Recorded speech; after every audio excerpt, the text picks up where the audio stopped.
Ladies and gentlemen, welcome back to WillCast. It's the podcast with the most creative name, as you already know.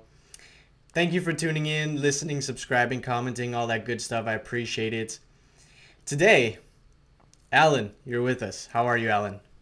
Good. How you doing, man? Pleasure to meet you. Pleasure to meet Pleasure to everybody. meet you too. I've been really excited to talk to you today because you are, without jerking you off too much, you are one of the few people on the internet that I feel truly aren't afraid to speak his opinion, and that authenticity is refreshing to me. So I guess right off the bat, what I want to ask you is, why aren't you afraid of being canceled? Uh, that's a good question. First of all, thank you for not jerking me off too much. But I've been being canceled for like 4 years, 5 years. Like the tactics that have been used throughout the entire pandemic and stuff like that, I've seen for years. Basically, the second you start talking about people losing weight, especially like the blunt truths about people needing to lose weight, it gets to be very clear. I've been called a racist because I said people shouldn't be obese for years now. I've been called everything from a xenophobe, transphobe, racist, everything like that. So all the tactics that we're seeing now with cancel culture, I was very used to ahead of time. I had accounts deleted and mass reported and stuff like that well before other people had to experience it in early 2020. I've lost my first my first large Instagram account, I think in like midway through 2019, when just for pretty much saying that I made a video about some lady who was trying to say that there's nothing wrong with being 350 pounds or something like that. It's perfectly healthy. I mean, just the societal lies that we tell ourselves nowadays. And I don't want to get you canceled, so if I step out of line, feel free to edit shit out. But It's okay, yeah. uh, I just, to me, I would rather be hated for trying to help people realize the plight that a lot of society is in right now and be able to look myself in the mirror than to cower as a lot of people do and try to protect my popularity and stuff like that. Like uh, when the pandemic hit, we were growing about 1,000 subscribers, every other day on YouTube, and I refused to kowtow to the thought that we shouldn't be losing weight and we should give up rights and things like that. So Mm. when I said that, I immediately lost like 25,000 subscribers within Oh a my month. god. And but what can you do? I mean, and I've been shadow banned. I had a second large YouTube channel, almost 60,000 subscribers that got deleted, uh, or midway through 2020, because that's where I started putting all of my my thoughts on that. Was It was that the Every Damn Day Fitness channel? No, that was, in my opinion, of course, channel. I changed the name of my YouTube channel from Every Damn Okay. Day Fitness to Mm. Alan Roberts, just because I want to talk about more things than just fitness. Mm. I think the term fitness nowadays is convoluted, very convoluted with people that, and you have to excuse me, I see a cat hair all over me. My cat was just wanting some love earlier. But I think it's very convoluted with people just trying to build bigger biceps and gains and all that stuff. And don't get me wrong, all that stuff is great, but that's not true wellness and health. Mm. Fitness has been more associated with athleticism than it has anything like that. And it's not that I don't train that way. I train very athletically. I enjoy it. But health is managing your cardiorespiratory efficiency, your weight, your blood pressure, your stress levels, your cortisol levels, your natural hormone levels, and those sorts of things. And I just think that society has gotten well past that. I do think that it's pandering on both sides almost. Mm. So that's why I changed the name on that. But about getting canceled, I also have this like odd thing. People in a world where everybody's fake, I wish this was a character sometimes. Um, like people that meet me in real life are almost. I often hear like, "Wow, you're exactly like you are on camera," Mm. and it's rare for them because I don't play a character. This is just my wife and I could like call it. We've monetized my social awkwardness and my quirks. I have ADHD, and I just am all over the place a lot. And I can't not speak my mind on this. Mm. It's going to come. If I'm going to be speaking in public, it's going to be coming out. So, Yeah. yeah. But So that's basically right. do you have you seen that you're obviously a bit older than I am? I feel like most of my growing up, the world has always looked like this for me. Like people have been afraid to speak their mind, and you can't say anything without, you have to be careful what you say because people are gonna attack you. How have you seen, like, when you were younger, was the world a bit different? Oh yeah. I mean, I'm going to be 51 soon, so I'm definitely old enough to be your dad. Uh, and I grew up the way I talk, honestly, is how me and my friends spoke to each other all the time. Like the meanest shit that I think's ever been said to me has been by some of my best friends, and my family. Like, I mean, at one point, my dad has called me, at one point in time, called me straight up fucking fat a couple times, and my Wow. dad's fat himself. So, but, like, but to me, that's almost love. Like, I mean, like, you're being truthful with somebody is caring about somebody way more than what your generation is societal lies. Your generation is built off of everybody needs to be super nice to each other. Like you guys, Mm-hmm. your generation openly lies straight to each other's Yep. faces. Like in the gear of being nice to each other, which is very strange because like say you run across a person who is morbidly obese, like very very very large, 400 pounds. You saying they're fine, they know that you're lying to them, and you know that they know that you're lying to them. But it is demanded out of you for because of the way the generations have developed. Mm-hmm. And I feel bad for I feel bad for your generation mostly. Like you're in your early 20s, I'd imagine. Yeah, 23. Mm-hmm. Yeah, your generation's like screw fucked because the demands of you guys lying to each other completely devoid you of any like social contract of trusting each other. Like there's no trust amongst you. Mm. That's why you'll see like and I call it the horde. The horde will cancel people that are part of their own horde. Like that's why they're going after. Like right now, they'll go after anybody that's not pro the war right now. You know what I mean? Like Yeah. even if the person was pro trans, pro gay, like and don't get me wrong, I personally have no issues with a lot of these social issues. That's another really weird thing. My generation had like accepted all this shit. A lot of this shit was put to bed that's been stirred up by, I think, politics and social conditioning for your generation to then be sold on.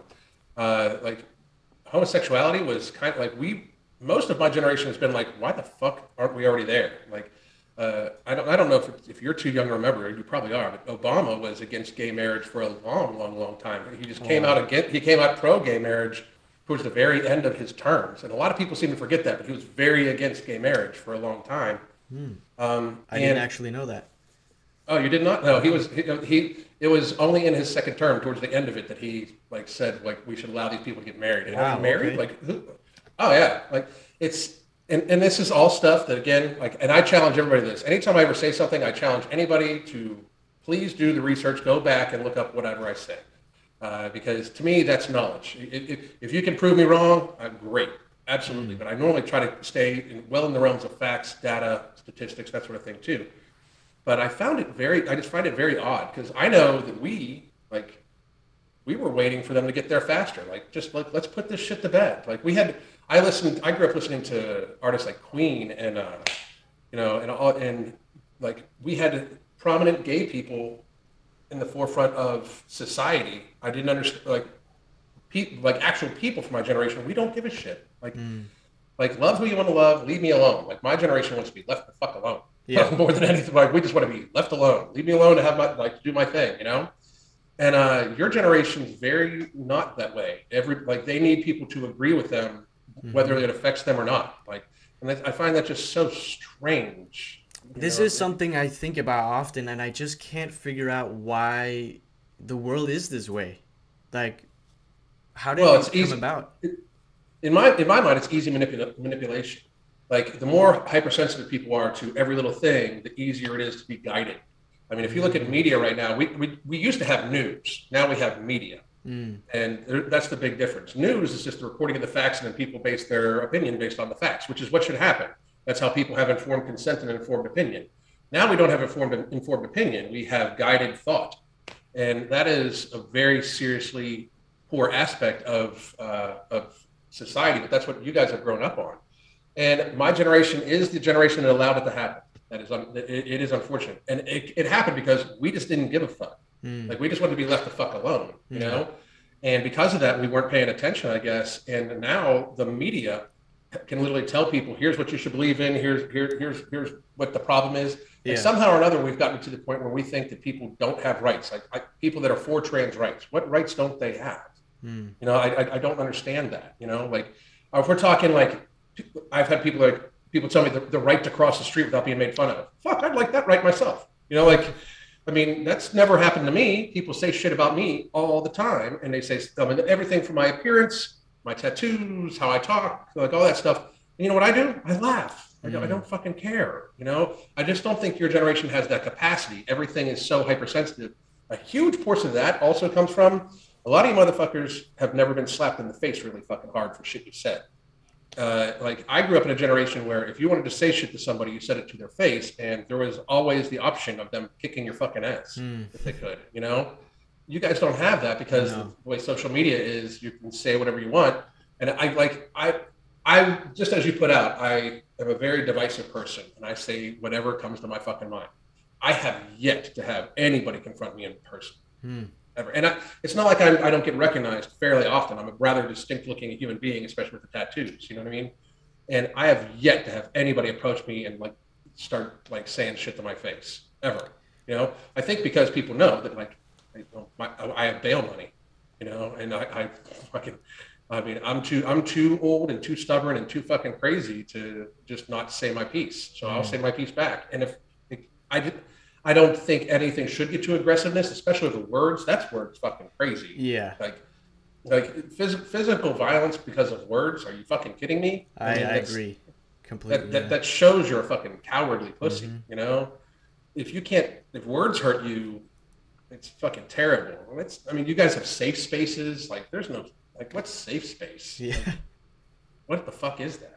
Like, I mean, I don't even know. I think as I could ask you, like, what exactly is a safe space? I have no idea, man. I don't know. I can't answer that. I don't know. I mean, it's like this demand of like nothing goes against your way. That's not life. Yeah. You know? I mean, it's just not at all.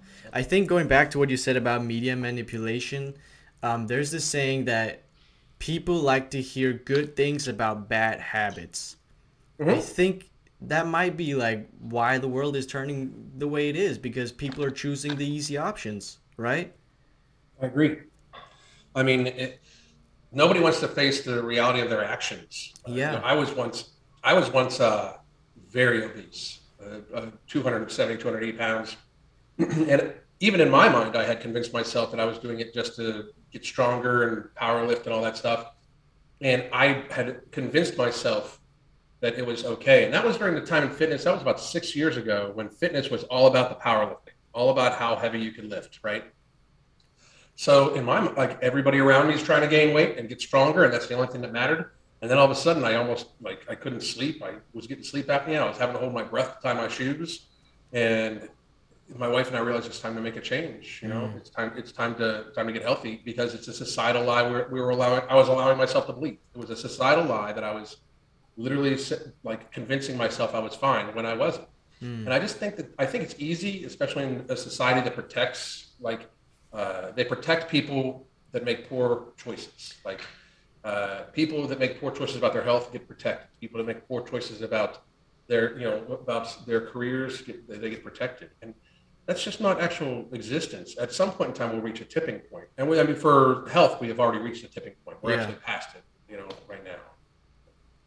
But I just think that it boils down to a sickly population makes a lot of people money.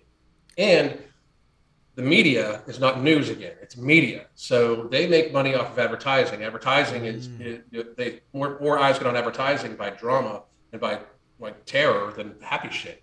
You know, like, name the last time you saw a happy media on CNN, or something happy on CNN, or Yeah. something happy on Fox, or any of them, Mm. MSNBC. Name some times where we're like, hey, in a great happy note, this person did this. Yeah. Like it just doesn't fucking happen. No. There's always the negative, or there's always the divisiveness. I grew up in an era where I grew up in an era where very few people were Republican, very few people were Democrats, like true Republican and true Democrat, and most people were in the middle, and then you just decided. And now it's like if you don't pick a tribe, both sides try to alienate you, and that's very dangerous, because very rarely can it be just that black and white. Like right now we have the same people that for 2 years were saying, even if it just saves one life, wear a mask, or if it saves one life, lock down, or if we can just save one life. These are the same people that are now telling us to go to war. I don't. It's just about sides. It's not about reality anymore. Yeah. You know. Do you see the world ever going back to not being soft, I guess? Well, it's going to have to at some point in time. Like not being soft. There's going to be a certain portion of the population that tries to stay that way, and it'll probably be a generation or two, to tell you the truth. But hard times make hard people. Mm. Hard people make easy times. Easy times make soft people Yeah. eat. And that's You what we know. experience now. Like I I try to privilege check myself very often to stay Mm-hmm. grounded because I know I'm stupidly privileged. So whenever I complain about something, I try to take a step back and realize how comfortable I actually am. And and I think that is it. Like the more comfortable you get, the softer you get, right? Mm-hmm. I agree with that. In what ways do you think you're privileged? I don't want, if you don't mind I me did asking. not grow up poor. I have a house over my head. I have food. Like I'm not on the street living like in a cold place. Like I feel That it privileged. I that is have the privilege. internet. I have the ability to talk to you right now. Like seriously, like That's privilege. You're right. yeah. You're absolutely right. You're absolutely right.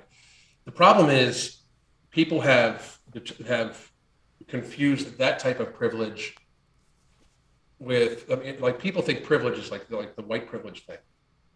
I'm not saying that society doesn't view different aspects of like people that claim that society is based off white privilege or male privilege or fucking blah blah blah, all that stuff. Mm, I think that they view privilege in a very different way.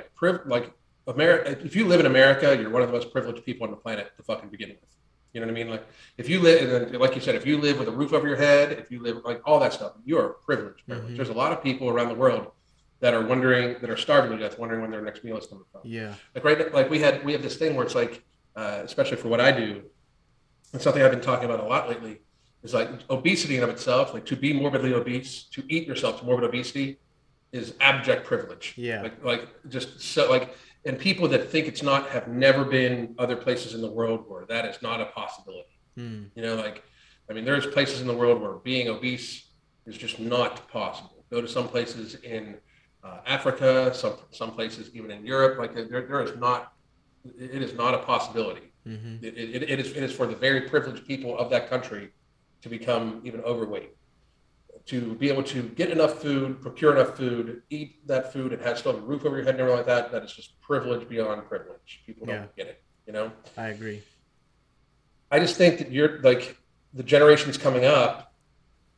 Who's going to run shit? Like I think it's going to reach a tipping point way faster. But who's going to run shit? Like I mean, like people need to produce. Like it's almost like we have like generations of people that think that food gets produced magically, and like all these things just happen through like unicorns flying across the sky, shitting out glitter and rainbows. It's Mm-hmm. insane, like, and I don't think it'll ever get back to the way it was, but the world's on its way becoming extremely, extremely harsh, extremely quickly. I mean, Yeah. people need to grasp that. I mean, the prices of gasoline, the skyrocketing inflation in America, things like that of that nature are going to take care of a lot of people that are all of a sudden going to be wondering why they can't do whatever they want to do, which is basically what's happening now. Mm. Why is obesity specifically something you're passionate about and something you're passionate about helping people with? Well, a couple things. First of all, I just have a knack for it. and my wife has a very good knack for it because she helped me. My wife is the one that figures out most of the methodology we use for our coaching clients. But if you look at the thing that causes the most suffering and disease, illness, death, burden upon our society, it is inarguably obesity. In the United States alone, we spend $3.8 trillion a year on healthcare expenditure, healthcare burden, 3.8 trillion. Roughly 80 to 90% of that, depending on which statistics you go by, is chronic illness related. So chronic illness and disease is well over $3 trillion of our collective healthcare burden, which we all share in. Like we all, increased healthcare costs, all that stuff, we all share in, right? And then 80 to 90% of that, of chronic illness and disease, depending on which statistic you choose, and this goes anywhere from World Health Organization to CDC to Johns Hopkins to those sorts of things. Depending on which statistics you use, 80 to 90% of that is mitigated by lifestyle change, mostly dealing with weight and obesity. Obesity leads to almost all major chronic illness and comorbidity diseases that cause the most death in the world or in our country, and even for the pandemic. Yeah. Cardiovascular disease is 80 to 90% avoidable by lifestyle change. Type 2 diabetes is 90% avoidable by lifestyle mitigation and change, weight loss. 50 cases of all strokes, like 35% of all cases of cancer are avoidable by lifestyle change, including not drinking as much, quitting smoking, and eating at a healthy diet, getting proper exercise, and not being obese. So if you look at it, we collectively could save trillions of dollars a year, not to mention the 1.7 million lives lost to chronic illness and disease every single year in America, which is also 80 to 90% avoidable by lifestyle change. That's crazy. Yeah, so when we're talking about that's why when people started freaking in April 2020, I was like, well, it was the greatest missed opportunity in public health policy ever, because instead of doing every little thing we should have done to lower the number of high-risk people and also unburden our healthcare system, because just to be real, that money also allots for well over 50% of the actual bed burden of the healthcare industry. And for those of you that are probably listening and wondering, why does this fitness dude, no, I was a healthcare executive before I became Every Damn Day Fitness for over a dozen years. I multi-unit healthcare operations executive up and down the eastern United States with a focus on elderly people, long-term care, and hospitals, and nutrition. So when I say that, the vast majority of people that take up the most care level needed in hospitals and long-term cares and stuff like that are people with chronic illness. It's a fact. 91% of all prescription medication is chronic illness related. 91% of all prescription medication. That's an enormous number. People have very little idea. And the reason why I believe, and this is where people call me a conspiracy theorist. It's trillions of dollars that could be avoided in burden. That's trillions of dollars in revenue for these companies. Yeah. That they would not have. Yeah, that's crazy to think about. Yeah. Jeez. And that's so when you wonder why when you think about March and April of 2020, why have we still not even discussed hey, you should lead a healthy lifestyle, get vitamin D, get out in the sun, get exercise, reduce your body weight, when we know? I actually just right before we hopped on here, I posted a study from April 7th of 2020 that said that obesity was a high risk factor for bad outcome and death from COVID-19. Yeah. And we've known this for 2 years, and it's still not even discussed. Fauci has said something about obesity one time. It was in an interview with Matthew McConaughey. He hasn't actually on the news or anything like that said, hey, lose your weight. And he even then he said that's why we couldn't afford not to lock down, because we have so many obese people, So it's just this weird thing where we clearly chose the path of ill health. The people your age, I don't know if you were in college 2 years ago or whatever, but the college kids had all been at college for a couple of months, all gone on spring break. So a bunch of people from around the country gathered together at their university, and then crawled all over each other and partied, because that's what college kids should be doing. At least they should be having a good fucking time while learning, experiencing life, like learning about each other and learning about themselves. They all then dispersed to different areas around the world for spring breaks, meeting other people from other colleges. So imagine the cross contamination we're going with. Yeah. At the time, there is a pandemic going on of a viral illness that had been around the world. It had been in the United States for months at this time, of a highly contagious pathogen. So then we send them back to their schools, and instead of saying, you know what, when all the lockdowns, so when we all started talking about 14 days or 15 days to slow the spread, instead of like sheltering them in place, we sent them back to their middle-aged parents and elderly grandparents after they had probably been exposed, almost undoubtedly. So we send them back across the country. I just found it where the public health policy, and I've helped write disaster policy plans for entire counties in the United States before. It went completely contra to what we would normally do in trying to make sure that everybody just kind of stayed in place for a couple of weeks, see if they had anything, but we moved everybody around. It was kind of crazy. And obesity, back to your original question, obesity, if we could reduce that down, we would have never been worried about being able to take care of people in the healthcare system. 50% of the bed burden was already taken up by chronic illness and disease. Even if we reduced that down by 90%, so we would reduce the hospital burden down 45%. So it would never be an issue for us to take care of people. And not to mention that, and I say this to people all the time, while it may sound like I'm very, very, very mean, because I say very clear truths that break this bubble, this candy-coated shell that the world lives in, that you can be 300 pounds and still healthy or whatever. I don't want people to suffer, die, and be ill. I've being in healthcare, I've seen more than my fair share of diabetic amputations.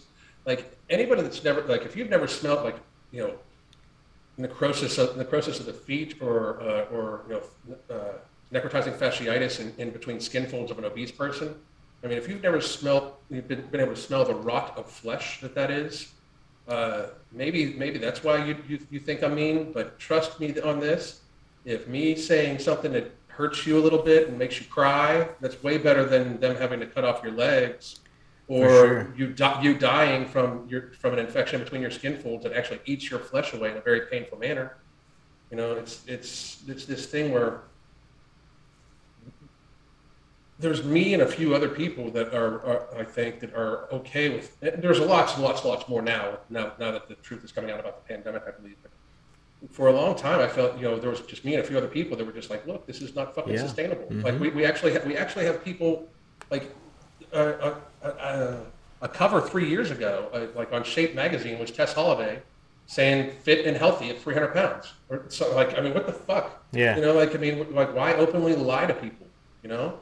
And I found it to, and one of the reasons why I think I lean into it pretty hard is I believe I'm the counterweight, or I'm at least part of the counterweight to society babying these people into further ill health. I think you're definitely part of getting society back on track. We just got to find a way to get more people to speak the truth, and more, get people to realize that the truth, yes, it hurts, but it's necessary. The truth is very necessary. Well, ignoring it's not going to make it not true. No. The little reality I've had people be, I just released a video today where I keep having people say, some people can't lose weight no matter what. That's just an open lie.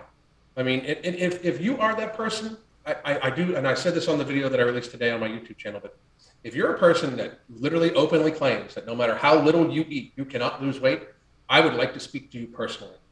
Get out and get a hold of me. I will conduct an interview with you, and if possible, I will meet you in person, and I will spend 24 hours a day with you. My wife and I would spend 24 hours a day with you for a week, and I guarantee you I could show you that you could lose weight, because nobody is above not starving. It's physics, it's thermodynamics. If you eat less than what you burn, you are going to lose body weight. It's just reality, and we've convinced people, a lot of people, especially in your age bracket, that they are victims of being fat. Like the one of the phrases is, people in fat bodies. That's your body, motherfucker. Like, I Mm, mean, you're not in no, it's your body. How you treat it is how it is affected, yeah.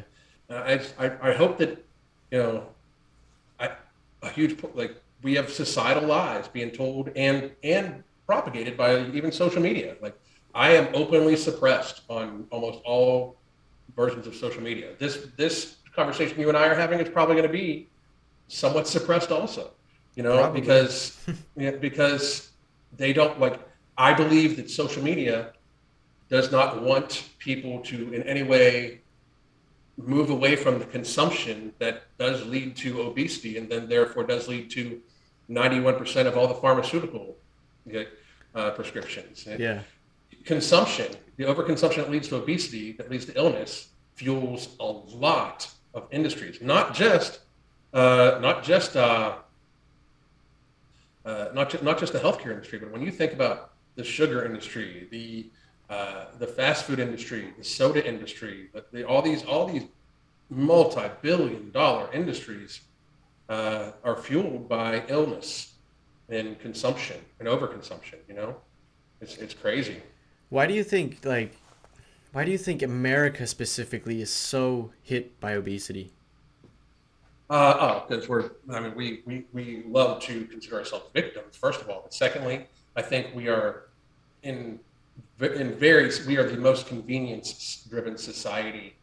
Our portion sizes have always been big. I do believe that we let corporations run way too much, way too much of our publications uh, in science, basically. And people want to believe they're okay. So the social media aspect of everybody's fine, everybody's good. People don't have to see each other as much. We don't socialize nearly as much as we used to. But not to mention, our food is just tragically fucked up compared to even Europe. Yeah. Like even macaroni and cheese. Kraft macaroni and cheese has different ingredients to be sold in America than they do in Europe. They use different dyes because there's some dyes that are so unhealthy that Europe won't allow them, but we just consume them. We feed it to our kids here. You know, Yeah. sugar. Our government subsidizes the sugar industry by $4 billion a year of taxpayer money. I Damn. mean, yeah, it's crazy, right? So I don't know if I mentioned this to you, but I am actually European. I'm from Denmark. Yeah, And that so we slight talked accent. yeah. So I just recently moved to Florida, and as I told you through we talked a little bit through email, Mhm. and it is weird how quickly I noticed a change in the way I feel from the food here in America. I felt instantly within weeks a little bit more sluggish, more tired, and I just noticed that the food is different here. Very different from back in Denmark.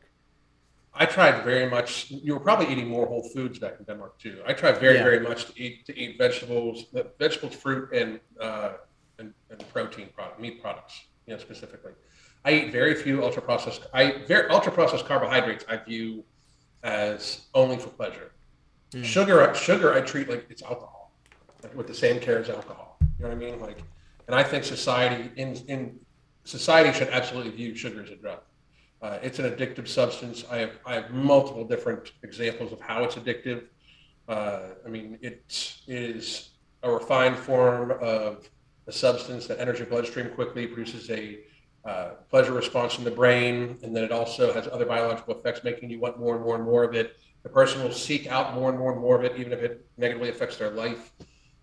Sugar's a drug, which should be viewed as such. We shouldn't be marketing it to our children. That's for fucking sure. Mm. But um, uh, I've only been overseas a few times, but the portion sizes are much smaller. Yeah. Everything's much more fresh made. Everything here is pretty processed, and it's just we are the largest consuming country of food and pharma and everything like that. We consume more pharma than most other countries combined. It's crazy how much pharma we consume here. But I can imagine it was a large culture shock too at Oh yeah. how readily available more processed foods are, and food just in general Mm-hmm. is, uh, especially the crap food. Like every gas station, I've often wondered how many pounds of sugar are in every gas station. Yeah. Like just if you just took the sugar out of all the items in a gas station, I wonder how many hundreds of pounds of sugar Mm-hmm. are in there. You know, Even I noticed like a lot of the bread has so much sugar in it here. That's not something yeah. you necessarily find in Denmark. Or any just about anywhere in Europe. Bread here is closer to some cakes from like pastries in Europe. Yeah. The sugar content is crazy high, and it's done on I mean, it's done on purpose. There's a palpability level. There's a palpability thing where if you combine sugar and fat and sodium in the proper thing, it makes highly. It's called an ultra palatable, highly palatable food, and it makes the person want more and more of it. And Mm. the companies over here do it so they can sell more of the shit to people. Like a McDonald's, which I haven't been to McDonald's in forever, but I used to eat a ton of it when I was fat. A McDonald's bun is got more sugar content than a croissant sold over in France. You know, like it's crazy what we do, That's and ridiculous. what's allowed. I mean, it's truly what's allowed. Like, and we market this stuff as if it's healthy and not a big thing. Now, Mm-hmm. don't get me wrong. I think everybody should have personal responsibility to find out what they're eating on their own, but too many people do very little research when it comes to that shit. They do Yeah. very little research, and they don't understand what they're putting in their body when they do so. I mean, it's and we like gluttony has become like almost like an American pastime. You know, Mm-hmm. like the overconsumption of it. You know, it's crazy. I agree. Yeah. The last thing I wanted to touch up on, Alan, here before I let you go, is you talked a lot about Lizzo, and her, again, tying back to media manipulation, how she talks about being very obese is okay, and, her target audience is mostly kids, right? You know, the thing, and I want to say this real quick. I obviously don't have a problem with obese people. I was obese, and I don't think you have a problem with me either. But No. the issue is that our society does not call this shit what it is. Too many times I've been told, well, obesity is not contagious, especially in the last 2 years, right? Obesity is absolutely had been studied multiple times contagious via social interaction.